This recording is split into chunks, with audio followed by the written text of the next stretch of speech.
만약 누군가 여러분한테 아주 두꺼운 규칙서를 딱 건네면서 여러분이 입는 옷의 재질부터 매일 먹는 식단, 심지어 이웃과 대화하는 방식까지 다 완벽하게 통제하려고 든다고 한번 상상해 보세요. 생각만 해도 숨이 막히는데요. 그렇죠. 게다가 만약 그 규칙 중 하나라도 어기면 공동체에서 영원히 쫓겨나거나 최악의 경우 목숨을 잃을 수도 있다고 하면 어떨까요? 약간 그 디스토피아 소설이나 끔찍한 전체주의 국가 같은 느낌이 확 드네요. 맞아요. 바로 그겁니다. 그런데 만약 이 무시무시해 보이는 통제 시스템이 사실은 누군가를 억압하기 위한 게 아니라 너무나도 맹렬하고 급진적인 어떤 사랑의 표현이라면 믿어지시나요? 사랑이요? 그렇게 무서운 룰이요? 네, 진짜로요. 여러분 안녕하세요. 유튜브 바이블 캔버스 구독자님께서 보내주신 묵상 스케치 자료를 깊이 있게 살펴보겠습니다. 네, 반갑습니다. 저희가 지난 시간에는 그 평범한 일상이 곧 거룩의 재단이 되어야 한다. 이런 레위기 19장에 되게 따뜻한 메시지를 나눴었잖아요. 네네, 참 좋았죠. 그런데 오늘 우리가 깊이 파고들 레위기 20장으로 딱 넘어오면 와, 공기가 완전히 달라집니다.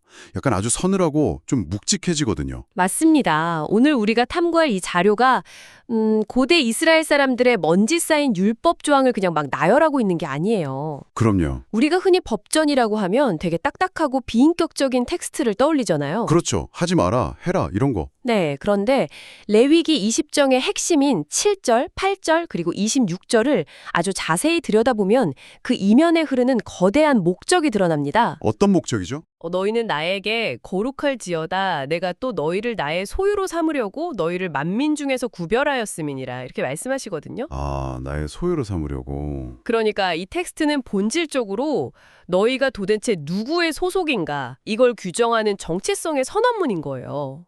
이 자료는 거룩이라는 단어에 더 씌워진 종교적인 오해들을 완전히 벗겨내고 새로운 시각을 제시해주고 있습니다. 아, 좋습니다. 정체성의 선언문이라는 말씀에는 100번 동의합니다. 자, 본격적으로 파헤쳐볼까요? 네, 가보시죠. 근데 이 텍스트가 사랑의 표현이라거나 정체성에 관한 뭐라는 결론으로 바로 넘어가기 전에 저희가 반드시 짚고 넘어가야 할 아주 불편한 진실이 하나 있습니다. 아, 처벌 규정들 말씀하시는 거죠? 네네. 이 자료를 읽다 보면 솔직히 좀 충격적이거든요. 몰래게 자식을 제물로 바치는 자, 접신한 자, 그리고 성적인 타락을 저지른 자들에 대해서 반드시 죽일지니라, 돌로 칠지니라, 백성 중에서 끊어지리라 이런 엄청 극단적인 처벌이 쏟아져요. 거의 공포영화 수준이죠? 맞아요. 제 말이 그겁니다. 하나님은 왜 이렇게까지 좀 잔혹해 보일 정도로 가혹한 형벌을 아주 구체적으로 나열을 하신 걸까요? 그냥 단순히 도덕적으로 좀 깨끗하게 살아라 이렇게 말씀하셔도 될 텐데 말이죠. 이게 비유하자면 단순히 착하게 살아라 수준이 아니라 마치 아주 엄격한 드레스 코드가 있는 VIP 클럽에 들어가는 것 같거든요. 근데 그 드레스 코드가 옷이 아니라 삶의 방식 전체인 셈인 거죠. 아, 드레스 코드 비유 재밌네요. 여기서 정말 매력적인 부분은 현대인의 감성성으로 이 텍스트를 읽으면 당연히 거부감이 들 수밖에 없다는 걸 인정하고 시작해야 한다는 거예요. 아, 인정하고 가야 한다. 네. 근데 우리가 오해하지 말아야 할 게 하나 있습니다. 당시 고대 근동 사회에서 이런 죄악들, 예를 들어서 아까 말씀하신 자녀를 불태워 바치는 몰렉숭배 같은 것들이요. 네네, 끔찍하잖아요. 이게 그저 몇몇 일탈자들이 숨어서 저지르는 개인적인 범죄가 아니었다는 사실입니다. 오, 그럼 범죄가 아니면 뭐였나요? 그것은 그 시대의 완전히 지배적인 문화이자 경제와 정치를 움직이는 거대한 메인스트림 시스템이었습니다. 와, 잠깐만요. 몰렉숭배가 무슨 사이비 종교 같은 게 아니라 그 사회의 메인스트림 시스템이었다고요? 그렇습니다. 고대 가나안 사람들에게 풍요와 비를 가져다주는 신을 달래기 위해서 자기한테 가장 귀한 것, 즉 자녀를 바치는 행위는 일종의 경제적 보험과도 같은 거였어요. 경제적 보험이요? 와, 네. 자연재해를 막고 농사의 풍요를 보장받기 위해서 사회 전체가 합의한 끔찍한 메커니즘이었던 거죠. 성적인 타락이나 접신행위 역시 이방 신전에서 공식적으로 막 행해지던 제의적인 절차였고요. 아, 완전히 공식적인 거였군요. 그러니까 이스라엘 백성이 가나안 땅에 딱 들어가서 우리는 몰렉에게 절하지 않겠다. 이렇게 선언하는 것은 단순히 저희는 다른 종교를 믿습니다. 이런 순진한 이야기가 절대 아니에요. 그럼 어떤 의미가 되는 건가요? 그거는 우리는 너희들의 경제 시스템, 너희의 가치관, 사회적 합의를 전면적으로 거부하겠다. 이렇게 외치는 엄청난 사회적 자살행위나 다름없었던 겁니다. 와, 그렇게 들으니까 이 무시무시한 형벌의 목록이 완전히 다르게 보이는데요? 어떻게 보이시나요? 그러니까 하나님께서 지금 거짓말하지 마라, 뭐 도둑질하지 마라, 이런 윤리 수업을 하시는 게 아니네요. 그렇죠. 그 차원이 아니죠. 역사적으로 막으시는 거군요. 정합합니다. 자료에서도 이 점을 아주 깊이 있게 짚어내고 있는데요. 이것이 바로 적극적 분리입니다. 적극적 분리요. 네, 하나님이 원하신 건 그냥 다른 민족보다 조금 더 착하고 도덕적인 민족이 되는 그런 소극적인 상태가 아니었어요. 세상의 가치관 자체를 철저하게 끊어내고 오직 하나님의 통치 원리로만 작동하는 완전히 새로운 대안 공동체를 세우고자 하셨던 겁니다. 아, 대한공동체. 내가 세상과 섞이지 않아야 하는 이유는 단 하나. 내가 세상이 아닌 하나님의 특별한 소유이기 때문이란 이 강력한 지성적인 깨달음이 모든 규례의 기저에 깔려 있는 거죠. 아, 적극적 분리. 이제 확 이해가 갑니다. 제가 아까 오프닝에서 던졌던 드레스 코드 비유를 제 스스로 좀 수정해보고 싶던데요. 어떻게 바꾸시겠어요? 이걸 단순한 도덕책이나 까다로운 드레스 코드로 볼 게 아니라 이건 마치 아주 철저하게 통제되는 외과 수술실에 들어가는 것과 같다는 생각이 막 듭니다. 아, 수술실이요. 네, 왜? 외과 의사가 수술실 들어가기 전에 수십 분 동안 손을 팍팍 씻고 소독약 뿌리고 막 방호복 같은 수술복 입잖아요. 네네, 엄청 꼼꼼하게 하죠. 근데 그건 그 의사가 바깥 세상의 흙먼지를 막 혐오하는 결벽증 환자여서가 아니거든요. 지금 자기 앞에 배를 열고 누워있는 환자를 살리기 위해서잖아요. 야, 맞습니다. 아주 작은 외부의 박테리아나 바이러스라도 그 수술실 안에 섞여 들어오면 환자 생명이 끝나니까요. 그러니까 하나님께 이스라엘은 세상을 치유하기 위해 세워둔 거룩한 수술실이었던 거네요. 와, 오염물질이 들어오니 승류한 그 치유의 사명이 끝나버리니까 그토록 철저하게 분리를 요구하신 거고요. 제가 지금까지 들었던 거룩에 대한 비유 중에서 가장 본질을 꿰뚫는 탁월한 비유입니다, 진짜로. 아, 감사합니다. 맞아요. 수술실에 오염물질 들어오면 환자 죽습니다. 영적으로도 똑같거든요. 하나님이 이토록 엄격한 잣대와 무서운 형벌을 통해서라도 막고자 하셨던 건 결국 세상의 죄악이라는 바이러스가 당신의 소유된 백성을 병들게 하고 파괴하는 것이었어요. 이 부분이 진짜 흥미로운데요. 전문가님, 방금 수술실 비유가 이 엄격한 구별의 논리를 머리로는 이해하게 해주는데 여전히 제 마음 한구석에는 좀 풀리지 않는 찝찝함이 남아있어요. 어떤 찝찝함이시죠? 수술실은 철저하게 깨끗하긴 한데 동시에 엄청나게 차갑고 비인간적인 공간이잖아요. 아, 멸균 상태라는 게 그렇죠? 네, 멸균 상태라는 건 막 생명력이 따뜻하게 넘치는 느낌은 아니거든요.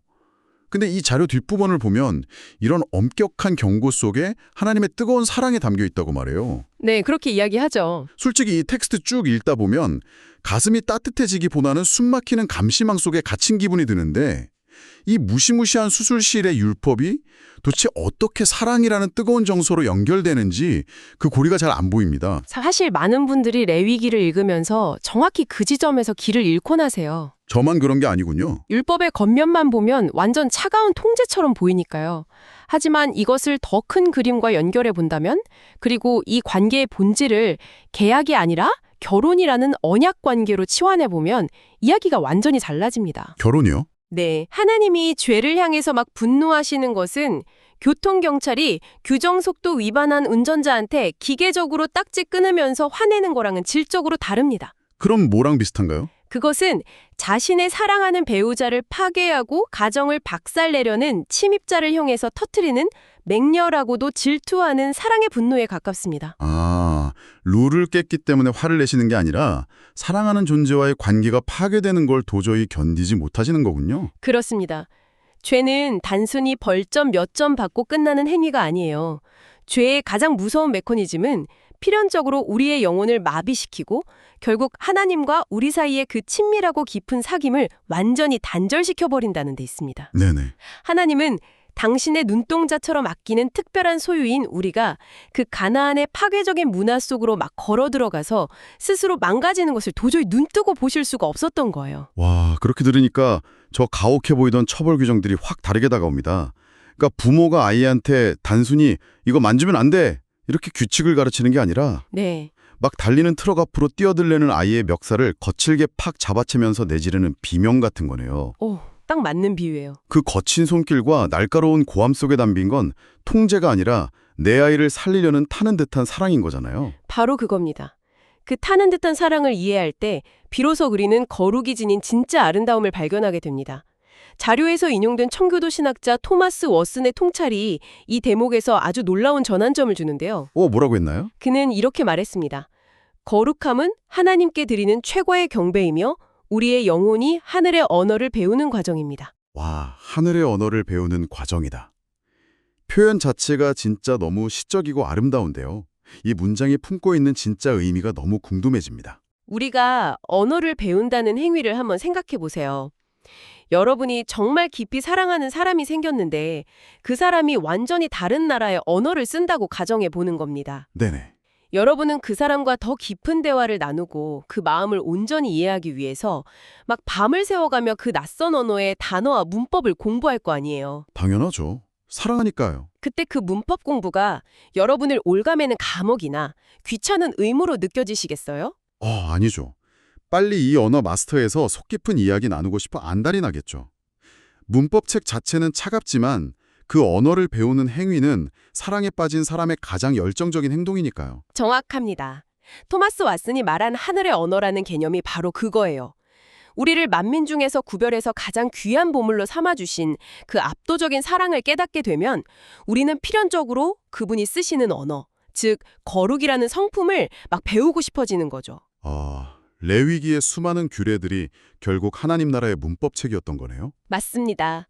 그러니까 거룩은 억지로 지켜내야 하는 율법의 사슬이 아니라 나를 사랑하시는 주님과 더 깊이 소통하기 위해서 기꺼이 그리고 자발적으로 맞춰가는 사랑의 언어인 겁니다. 와, 진짜 머리를 한 대 맞은 것 같습니다.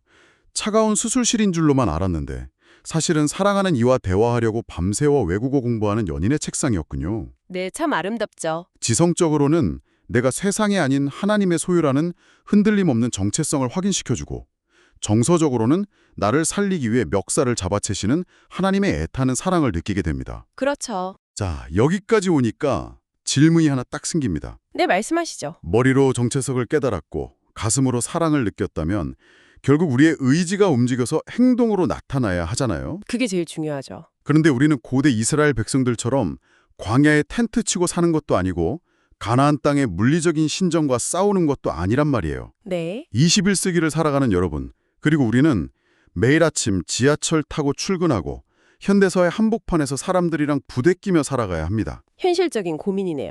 이 자료는 오늘 우리의 일상 속에서 구체적으로 어떤 결단을 촉구하고 있나요? 세상을 피해서 산속으로 들어가란 뜻은 아닐 테고요. 당장 청취자님의 일상에서 무심코 따라하는 세상의 풍습은 뭘까요? 물론 수도원으로 도피하라는 건 절대 아닙니다. 자료는 아주 현실적이고 명확한 두 가지 행동 지침을 제시하는데요.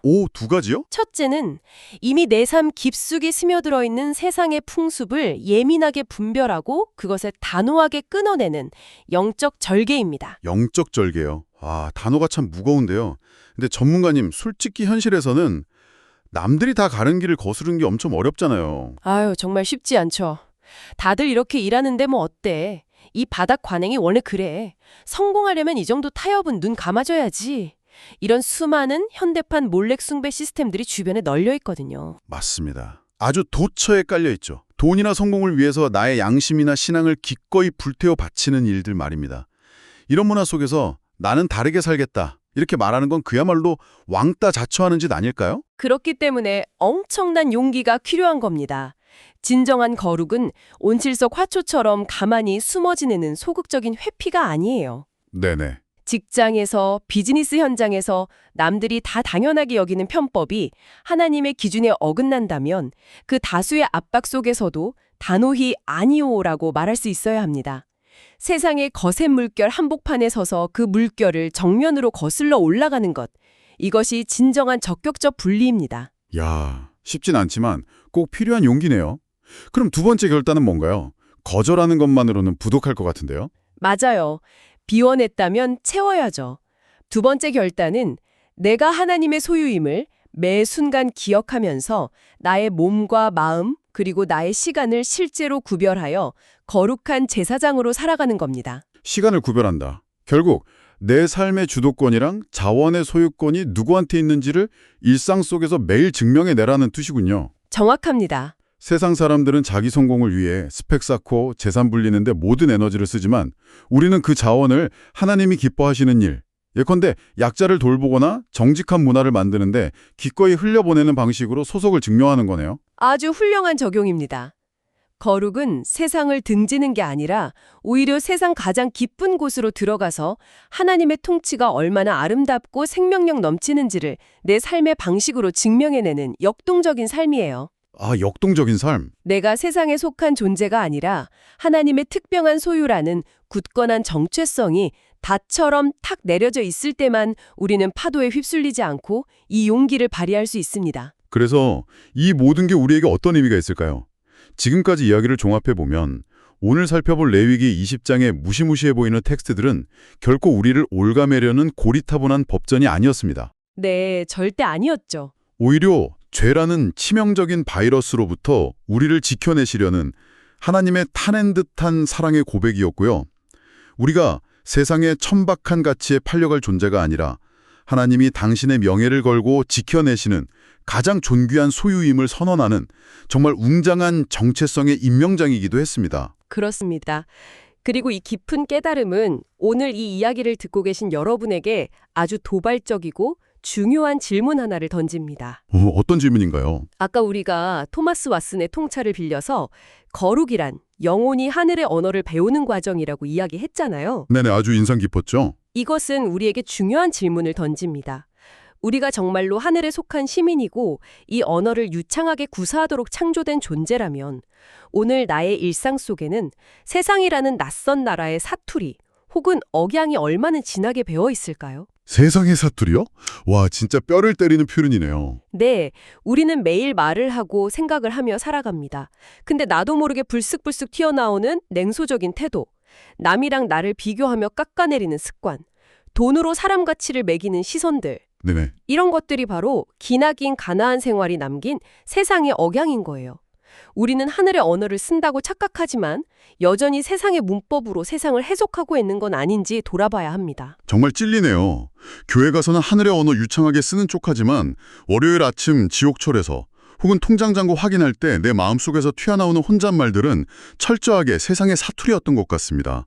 그 끈질긴 세상의 억양을 빼내는 과정, 그게 바로 일상 속 저룩이겠군요. 맞습니다.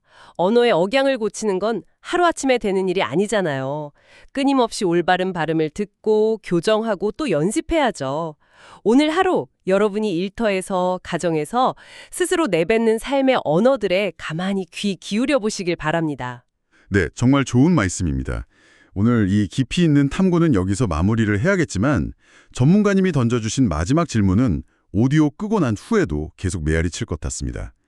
오늘 하루 남들이 다 쓰는 세상의 사투리를 거스르고 서툴지만 진심 담긴 하늘의 언어를 연습해보면 어떨까요? 세상과 구별된 그 낯설고 아름다운 언어의 향기가 여러분 삶을 통해 하나님의 마음을 시원하게 해드리는 귀한 하루가 되기를 진심으로 축복합니다. 여러분, 오늘 저희와 함께 이 가슴 벅찬 탐구의 여정에 동행해 주셔서 정말 감사합니다. 저희는 다음 시간에 여러분의 가슴을 울릴 이야기로 다시 찾아오겠습니다. 여러분의 오늘 하루에 하늘의 언어가 가득 울려 퍼지기를 바랍니다. 안녕히 계세요. 감사합니다. 안녕히 계세요.